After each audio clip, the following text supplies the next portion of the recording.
సరికొత్త రాజకీయం రోజుకో అప్డేట్ ఎన్నో పొలిటికల్ డెవలప్మెంట్స్ అన్నీ ఆయన చుట్టే విమర్శ అయినా పొగడ్త అయినా గులాబీ దళపతి చుట్టే తిరుగుతుంది. ప్రజలు మాట్లాడుకున్న మీడియా కూడా కవరేజ్ చేసిన అధికార పార్టీ నేతలు ప్రెస్ మీట్ పెట్టినా కేసీఆర్ పేరు లేకుండా కన్క్లూజన్కు రావడం కష్టమే. ఏడాది పాలన విజయోత్సవాలు చేసుకుంటున్న కాంగ్రెస్ కూడా ఇప్పుడు గులాబీ దళపతి జపమే చేస్తుంది. సంబరాలకు ఆహ్వానం అంటూ ఓవైపు, అసెంబ్లీకి రావాలంటూ సవాల్ చేస్తూ ఇంకోవైపు పొలిటికల్ హీట్ పెంచుతున్నారు. తెలంగాణ తల్లి విగ్రహావిష్కరణకు కేసీఆర్ వెళ్తారా? అసెంబ్లీ సమావేశాలకు హాజరవుతారా? గులాబీ దళపతి రాకకు సమయం ఆసన్నమైందా?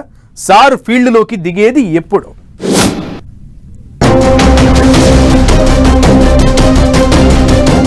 తెలంగాణ పొలిటికల్ పిక్చర్ మారుతోంది. ఏడాది పాలనపై కాంగ్రెస్ జోష్ మీదుంటే పోరుబాటతో గులాబీ పార్టీ ఊపు మీదుంది. తగ్గేదేలే అంటూ ఎందాకైనా రెడీ అంటోంది. అటు కాంగ్రెస్ మాత్రం కలిసి రండి, సలహాలు సూచనలు ఇవ్వండి, ఏడాది సంబురాలకు హాజరవ్వండి అంటూ ఆహ్వానిస్తోంది.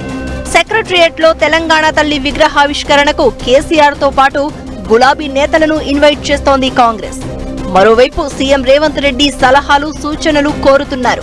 అయితే వారం రోజుల కింద ఓ పబ్లిక్ మీటింగ్ లో మాట్లాడుతూ అసెంబ్లీకి రమ్మంటూ కేసీఆర్ కు సవాల్ విసిరారు రేవంత్.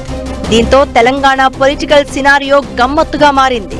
కాంగ్రెస్ స్ట్రాటజీ మార్చి విమర్శలు చేస్తూ దూకుడుకు బదులుగా బీఆర్ఎస్ ను ఇరకాటంలో పెట్టే ప్రయత్నం చేస్తోందన్న టాక్ వినిపిస్తోంది. కాంగ్రెస్ ఇన్విటేషన్ గులాబీ దళం లైట్ తీసుకుంటోంది. ఓవైపు రెచ్చగొట్టుకుంటూ ఇంకోవైపు సలహాలు సూచనలు అంటూ మొసలి కన్నీరు కారుస్తున్నారని మండిపడుతున్నారు బీఆర్ఎస్ నేతలు. మొన్నటి వరకు దమ్ముంటే అసెంబ్లీకి రావాలని కేసీఆర్ కు సవాల్ విసిరిన రేవంత్ ఇప్పుడు టోన్ మార్చి బ్లేమ్ గేమ్ ఆడుతున్నారని అటాక్ చేస్తున్నారు. కేసీఆర్ ను అసెంబ్లీకి పిలిచి అవమానించాలి అనేది రేవంత్ కాంగ్రెస్ నేతల కుట్ర అని అభిప్రాయపడుతోంది గులాబీ పార్టీ.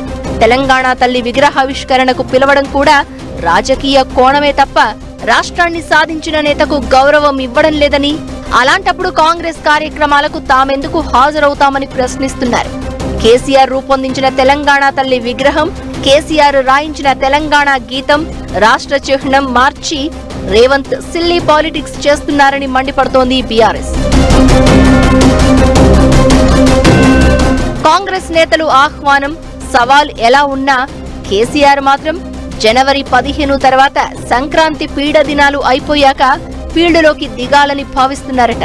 కాంగ్రెస్ ప్రభుత్వానికి ఏడాది సమయం ఇవ్వాలని భావించిన గులాబీ బాస్ జనవరి నుంచే ఫుల్ టైం పబ్లిక్ లోనే ఉండేలా ప్లాన్ చేస్తున్నారట.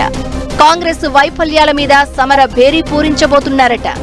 రేవంత్ సర్కార్ ఫెయిల్యూర్స్ పై భారీ బహిరంగ సభ పెట్టి ప్రజల్లోకి వెళ్లాలి అని ఫిక్స్ అయ్యారట. అందుకు జనవరి 15 తర్వాత ముహూర్తం ఖరారు చేసుకుంటున్నారట గులాబీ దళపతి.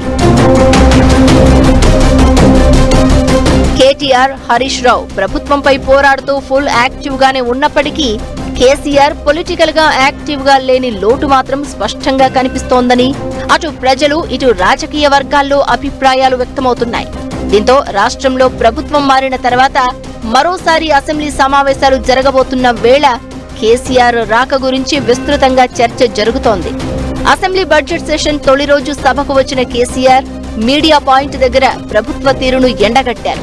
ఆ తర్వాత ఎక్కడా బహిరంగ సభలు కానీ ప్రెస్ మీట్లు కానీ పెట్టలేదు.